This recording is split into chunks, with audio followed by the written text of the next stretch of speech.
What's up, y'all? OPTCG here, back with another video, and today I got for you this EB02 sort of meta analysis video. It is a discussion commentary type video where I basically want to talk about, the results from this past weekend. I did participate in this Top Cut online regional event with Green Purple Luffy. Unfortunately, I couldn't convert well and have a run back of my previous finish from the week prior, but it's okay. We just pick ourselves up and we keep going. Anyway, let's get into the video and talk about the results from this past weekend. So in total, it was a 1,024 player capped event, and we see the leader distribution here. We have 256 of the new Green Purple Luffy, 130 of the Red Shanks, 89 Lucci, 64 Bonnie, 63 Teach, 42 Red Zoro, 36 Vegapunk, 34 Purple Luffy, 29 Bello Betty, 25, Red Green Smoker, 24 of the ST10 Red Purple Luffy, 22 of the Green Purple Limb, 21 Enel, and 181 others. So, just a whole bunch of rogue there. My main thought about this is that Green Purple Luffy actually surprised me with its representation and its turnout. I thought, not a lot of people would be able to afford the deck and build it. However, it is 2 weeks past release. Unfortunately, we couldn't get the leader distribution for the Treasure Cup that happened last weekend, so we can really get a number of how much GP Luffy participated there. But let's talk about conversion, right? Green Purple Luffy, since a lot of them played, it's also not surprising that, or actually it's very surprising to me that a lot of them end up converting as well, right? You basically have 14 out of 32 of the top 32 leaders being this deck, and converting 14 from 256, that's not a small percentage, especially compared to some of the other rates. Yeah, seeing Green Purple Luffy convert as well as it did surprised me personally, but it isn't surprising in the grand scheme of things when you think about the strength of the deck and how popular it was / is. The most unsurprising conversion actually for me was the Shanks conversion. Seeing 130 players on him being the second most represented deck, but only one player being able to convert to a top 32 finish, which I think is like an X2 record. Granted, there may have been other Shanks with an X2 record, but they just didn't quite bubble in, so you can unofficially count them as top 32, but it still is pretty telling that this deck, which is supposed to have a good matchup into Green Purple Luffy and I guess maybe Bonnie, but I'm not really sure at the top of my head what else it has overwhelmingly good matchups into, right? It's not surprising that this Control Shanks build people have migrated to. It's targeting Green Purple Luffy, however it isn't really just doing what it needs to do half the time, because Shanks is already an inconsistent deck, and then when you have a whole bunch of non-engine control pieces that you need to see, like Mulgun, 7 cost Newgate, 8 cost Rayleigh, it gets very hard to consistently see those pieces and be able to handle the threats. And then as a Green Purple Luffy player, we have ways of adapting to the removal and trying to play around it, making their removal turns difficult for them. So I think all of those factors combined with just the naturally inconsistent nature of the deck sort of led to this result. I'm a Shanks hater, full transparency here. It's one of my least favorite decks to play into outside of Lucci. Speaking of Lucci, 89 Lucci, 6 converted. I think this is the deck you want to play if you want to target Green Purple Luffy. And then if we think about Lucci's matchup spread, I actually don't really see him losing against much. Maybe against Lim, probably Vegapunk. Those two aggro decks just put out more bodies than Lucci can deal with, and I think Red Purple Luffy as well. Those decks are able to consistently play 2 5 costs a turn, and then Lim has the advantage of being able to also remove some of Lucci's stuff without having to swing into it. It's the 5 cost Newgate in Lim can remove the 3 cost Brook. It can also tap Rebecca and then KO the rested Brook. There's the 6 cost Sakazuki, which can just kill the 4 cost Kuzan for Lucci's side. Lucci also just sort of instant concedes to Blackbeard, to the Marshall D Teach leader. You can try and play it out, but not a lot of people are taking into it anymore, because they're we should just play for our good matchups, right? Teach was always a bad matchup, no point in making our deck worse.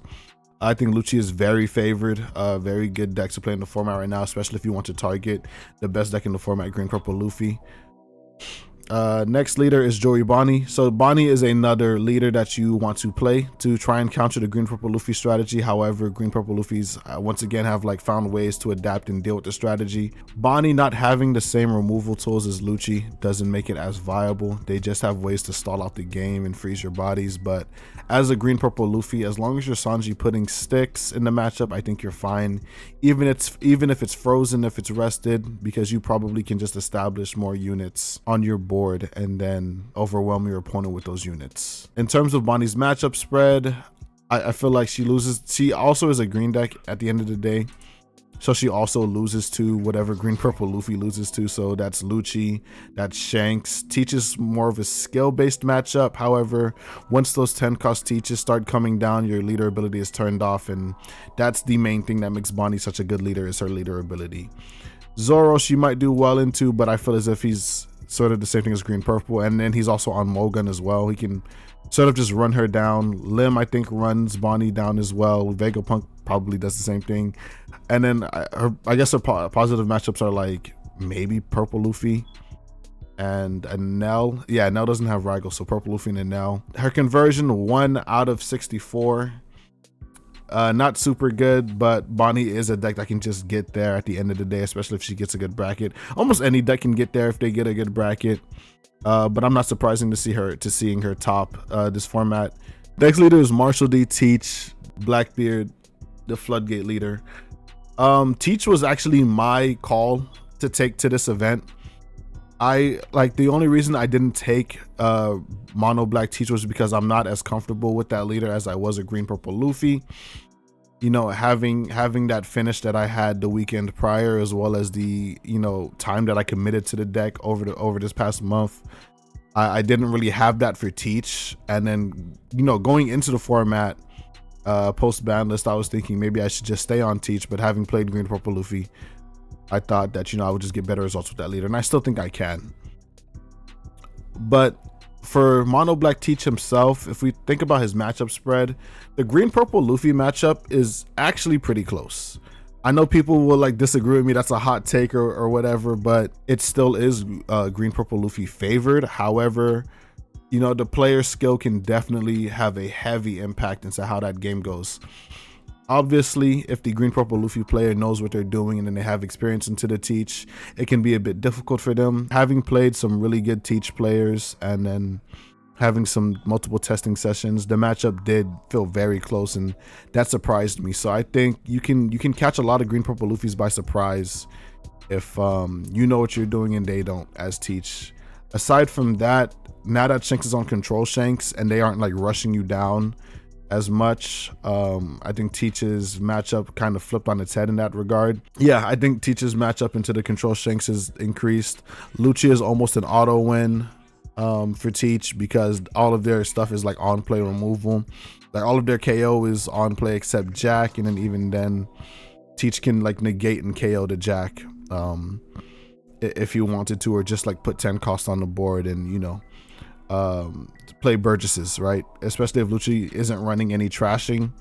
So I mean Kaidos, they can't get around the Burgesses, so they just die. Teaching the Zoro, that's another skill matchup. Zoro is favored, however it's sort of like green purple Luffy, but if the Teach is still on Shiryu and Liberation, it should be fine. It shouldn't be that bad of a matchup. Vegapunk, that's a bad matchup for Teach because it's just a whole bunch of 5 costs. Once again, they just go too wide for Teach to really do much, and they might just aggro him down before he can get to his Burgess Teach game plan. Purple Luffy, it's favored for purple Luffy. Teach can still get it out, but it's not as like skill based or intensive as green purple or Zoro. Sometimes you can just die to purple Luffy if they keep playing 2 units a turn. Bello Betty, she has 4 costs, so she is in like lib range. She can lose to Liberation, but it still is a tough matchup, especially because Betty is swinging such tall numbers for minimal Dawn investment. And now Teach should still be favored, especially without Raigo. And then Lim, I think Lim is favored into Teach just because the same reason as Vegapunk, she's able to get a lot of those 5 cost bodies on the board. Even without the on plays, I think Lim is just fine with just playing 2 5 costs a turn and swinging at the Teach. Next leader, Zoro. Zoro is another leader that is incredibly powerful into green purple Luffy. Me personally, I have like a 20% win rate against that matchup. I saw one in bracket Saturday early on in my rounds, and I was like, man, this is going to be a tough matchup. I also went for a pretty weird line that I wouldn't do normally, just because I didn't really know, you know, which options to take against that deck. I didn't get the chance to extensively practice it, so I just didn't have a proper game plan for it. And even with the one, I still think it's a very tough matchup because they play units on your turn, he spams units on his turn. It's hard for you to trade into his units, especially if you don't have your board up. And then my green purple Luffy list ran 30 bricks, so it's tough to counter out of multiple swings a turn and still be able to play units and control his board down.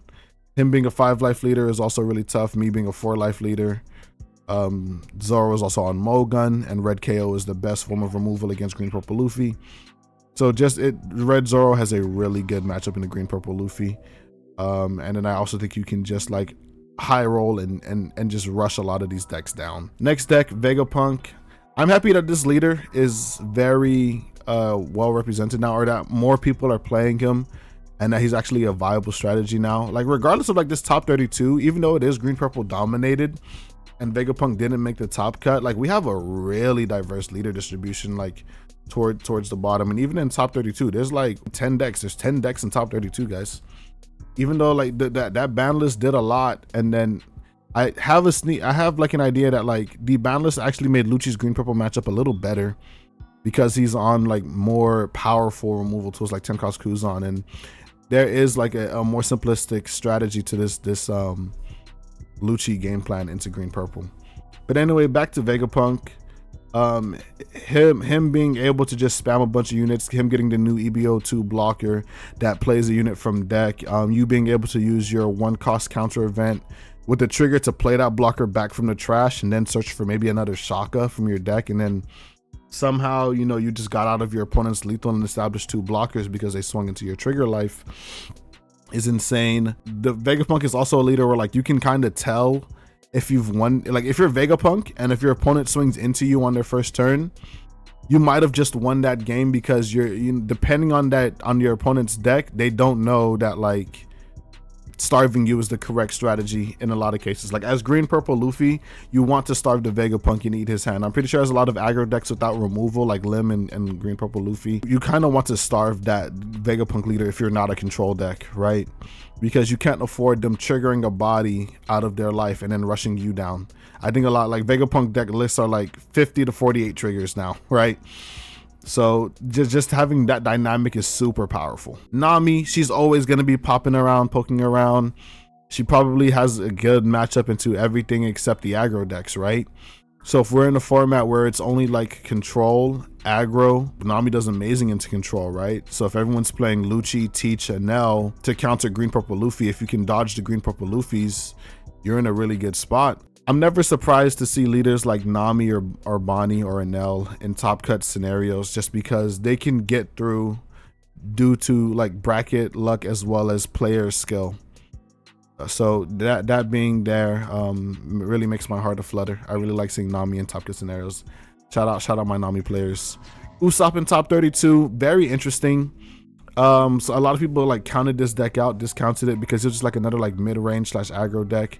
I'm not sure if this was Sokka Usopp or if this was like a standard strategy. However, it still is, you know, a pretty powerful deck, especially in the right hands. Not a lot of decks can beat Rebecca, Kyros, Zoro on curve. You know, you're able, especially if they have stage down, you're able to bounce a 5 cost, KO a 4 cost, and then swing 9k into whatever rested body.